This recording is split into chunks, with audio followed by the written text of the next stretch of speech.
L'attaque contre le pont de Kerch, une victoire en termes d'image pour l'Ukraine. Au cours de la journée d'aujourd'hui, il a été rapporté que l'Ukraine prétend avoir frappé le pont de Kerch à travers une opération sous-marine. Un responsable du service de sécurité de l'Ukraine, SBU, a déclaré que l'attaque avait été préparée pendant des mois. Cependant, l'ampleur des dégâts n'est pas encore claire.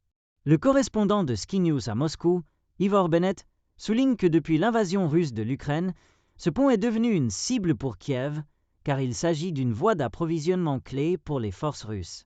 Il rappelle que l'Ukraine a frappé le pont à 2 reprises auparavant et affirme maintenant avoir endommagé les piliers sous l'eau. Il n'y a eu aucune réaction officielle de Moscou, mais le compte officiel qui donne des mises à jour sur l'état du pont a déclaré qu'il avait été fermé pendant 3 heures tôt ce matin et qu'il est maintenant de nouveau fermé, explique-t-il. Bennett ajoute que il n'est pas clair combien de dégâts ont été causés par cette attaque. Pour l'Ukraine, ce n'est pas seulement une cible stratégique, mais aussi symbolique. Ce pont était un projet de fierté pour Poutine et est devenu un symbole visuel de l'annexion de la Crimée par la Russie. Pour l'Ukraine, chaque frappe contre ce pont constitue une victoire en termes d'image publique.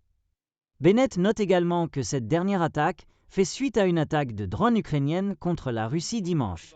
L'Ukraine, maintenant avec ce qu'elle prétend être une attaque contre le pont de Crimée, essaie de tirer le maximum de profit de cela, ajoute-t-il.